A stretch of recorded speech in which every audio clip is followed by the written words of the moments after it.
அடுத்ததாக மாநில கொள்கை பரப்பு செயலாளர் அருண் ஜெயசீலன் அவர்கள்.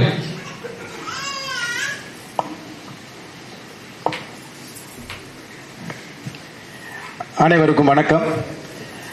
சும்மாவே புதுக்கோட்டை ஜெயசீலனுக்கும் அருண் ஜெயசீலனுக்கும் பயங்கர குழப்பமா இருக்கும். இதுல அருள் இனியன் வேற இப்ப வந்தாச்சு, இன்னும் கொஞ்சம் குழப்பமாகுது. ஒரு நாள் திடீர்னு என்னை அலைபேசிக்கு அழைப்பு, அண்ணே உடனே உங்க அம்மாவுடைய படத்தை அனுப்புங்கண்ணே அப்படின்னு. என்னடா எப்பயும் ஏன் படம் தான் கேட்பீங்க, திடீர்னு எங்க அம்மா படத்தை கேட்குறீங்க என்னடா அண்ணே?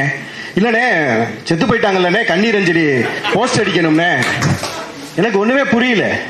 கடைசியில பார்த்தா புதுக்கோட்டை ஜெயசீலன் அம்மா இருந்துட்டாங்க, எங்க அம்மா படத்தை கேட்கறேன். எங்க அம்மா பக்கத்துல இருந்துட்டு ஏன் படம் எதுக்குப்பான்னு கேட்கறாங்க. அம்மா கண்ணீர் அஞ்சலி போஸ்டர் அடிக்கணுமா உங்களுக்கு, கொடுத்துறவான்னு கேட்கிற அளவுக்கு குழப்பமாகிற அளவுக்கு இங்க பல மாநில கொள்கை பரப்பு செயலாளர்கள் பல இடங்கள்ல கொள்கையே இல்ல கட்சியில, கொள்கையே இல்ல கட்சியில. ஆனா இங்க கட்சியில கொள்கையோடு சேர்ந்து கொள்கை பரப்பு செயலாளர் ஏராளம். பொதுவா இப்ப நடக்க போறது தேர்தல் அல்ல, நீங்க உறுதியா வச்சுக்கோங்க. நடக்க போவது தேர்தல் அல்ல, திராவிடத்திற்கும் தமிழ் தேசிய இனத்திற்குமான போர். அதை முதல்ல முடிவு பண்ணிக்கணும். நீ தேர்தல் நினைக்காத, போர். அந்த போர்ல அண்ணனோடு பின்னால உறுதியாக 2 படை, முதல் படை அணிகளா 2 படை நிக்க போது. ஒன்னு மாநில கொள்கை பரப்பு செயலாளர்கள் அணி, இன்னொன்னு தகவல் தொழில்நுட்ப பாசறைங்கிற ஒரு படை அணி. அண்ணன் முன்னால நிக்க, அண்ணனுக்கு பின்னால மற்ற படைகள் இருக்கலாம், 21 பாசறை 21 படையணிகள் இருக்கலாம். ஆனால் போர் அப்படின்னு வந்ததுக்கு அப்புறம் இந்த 2 படையணியும் அண்ணனுக்கு பின்னால நிக்கணும்.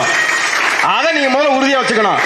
தேசிய தலைவர் அண்ணனிடத்துல சொன்னது மாதிரி தான், இந்த துவக்கிலிருந்து வரக்கூடிய தோட்டாக்களுக்கு என்ன வலிமையோ அது போலத்தான் உன் வாயிலிருந்து வரக்கூடிய வார்த்தைகளுக்கும் தேசிய தலைவர் அண்ணன் சொன்னதுதான் இங்க இருக்கிற மாநில கொள்கை பரப்பு செயலாளர்களுக்கு சொல்றது. நம்ம வார்த்தைகள்ல நம்ம இடத்திலிருந்து வருவது துவக்கிலிருந்து வரக்கூடிய தோட்டா அப்படின்னு மனசுல வச்சுக்கிட்டு இந்த படையில முதன்மை படையணியா கொள்கை பரப்பு செயலாளர்கள் நிற்கணும். முக்கியமா தகவல் தொழில்நுட்ப பாசறை இப்ப 2 இருக்கு இல்லையா, நீங்க 2ல பாருங்க. மாநில கொள்கை பரப்பு செயலாளர் AK-74 மாதிரி எடுத்து அடிச்சா சவுண்ட் கேட்கும், அடிச்சு போயிட்டே இருப்பான். தகவல் தொழில்நுட்ப பாசறை எங்க இருந்து சுடுறானே தெரியாது, எங்க இருந்து சுடுறானே தெரியக்கூடாது. அவன் ஒரு பக்கம் அடிச்சுக்கிட்டே இருக்கணும். இப்படி 2 பக்கம் இருந்து அடிச்சாதான் இந்த போர்ல நாம வெல்ல முடியும். மாநில கொள்கை பரப்பு செயலாளர்கள், என்னுடைய வேண்டுகோள், பணிவான அன்பான வேண்டுகோள், ஒரு இடத்திற்கு பேச போறோம் அப்படின்னா அந்த இடத்துல நமக்குரிய வேலை என்பது மாநில கொள்கை பரப்பு தான். அதை செஞ்சுட்டு வந்துடணும். சின்னதா அங்க சின்ன சின்னதா தம்பிகளுக்குள்ள ஏதாவது ஒண்ணு இருக்கும், அதுக்குள்ள நம்ம போகவே கூடாது. நம்ம வேலை என்ன, போகணும், பேசணும், மேடையை விட்டு இறங்கி வந்துடணும். அதுதான் தயவு. நம்ம அண்ணன் பக்கத்துல நெருக்கமா இருக்கிறத வச்சுக்கிட்டு நமக்கு ஒரு மேடை அமைச்சு நம்ம ஒரு சிறப்பு பேசாளர் வைக்கும். தம்பிகள் என்ன நினைப்பானா, நம்ம ஏதோ பெரிய ஆள் நினைப்பான். உடனே நம்ம கிட்ட வந்து எதையா உன்னை வந்து பேசுவான். தம்பி, அதை ஒரு பொறுப்பாளர்கிட்ட சொல்லுங்க, இது என்னுடைய பணி அல்லன்னு சொல்லிட்டு அந்த இடத்துல இருந்து தயவு செய்து கடந்து வாங்க. குறைந்தபட்சமா 2 அணியா இருக்கிறது 12 அணி ஆகாம 1ஆவது இருப்பாங்க. தயவு செய்து அதை செய்யுங்க. வலையொலிகள் நடத்தக்கூடிய தம்பிகள் முக்கியமா நான் சொல்றேன், மிக கவனமோடு மிக எச்சரிக்கையோட பண்ணுங்க.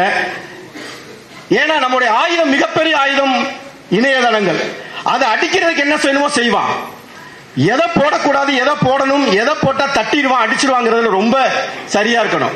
2021 தேர்தல் தொடங்குறது கொஞ்ச நாளைக்கு முன்னால அண்ணன் கூட கம்பத்துல ஒரு திருமண விழா இரவு தங்கி இருக்கும் போது சொன்னாங்க, பிரசாந்த் கிஷோர்லாம் இறங்குவான் போலடா, நம்ம எல்லாம் வலைதளங்கள்ல மிகப்பெரிய அளவுல ஆதிக்கம் செலுத்தணும், நீ எல்லாம் ஒரு வலைவலி ஆரம்பிச்சு அதுல பேசு அப்படின்னாங்க. அதனுடைய முத்தாய்ப்பா நான் என்ன பண்ணேன், சமர்க்களம் அப்படின்னு அண்ணன் தான் பெயர் சொன்னாங்க. அதை ஆரம்பிச்சு கிட்டத்தட்ட 5 ஆண்டுகள் 1500 காணொளி, 1,10,000 பார்வையாளர்கள். 2024 அக்டோபர் மாதம் முடிச்சாங்க, சோனியா முடிச்சு விட்டாங்க. மிகப்பெரிய மன சங்கடமா இருந்துச்சு.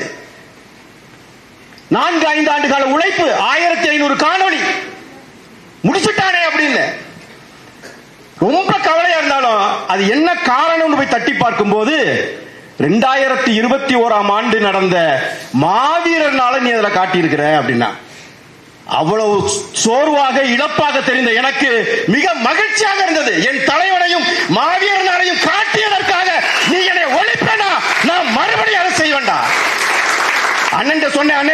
அடிக்கிறாங்க என்ன விடாத. முத்தமிழ் முரசு ஆரம்பிடானாரு, இப்ப முத்தமிழ் முரசு கொட்டிக்கிட்டு இருக்கு. விடாத, எந்த இடத்துலையும் விடாத, சமரசமே செய்யாம விடாம அடிச்சுட்டே போ.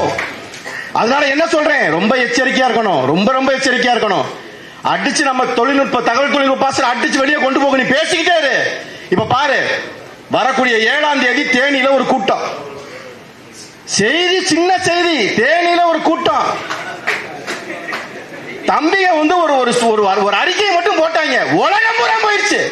அண்ணே என்னன்னே தேனியில நீங்களும் துரைமுருகனும் அந்த பீச்சா பாண்டியனை ஒரு கை பார்க்க போறீங்களாம்னு.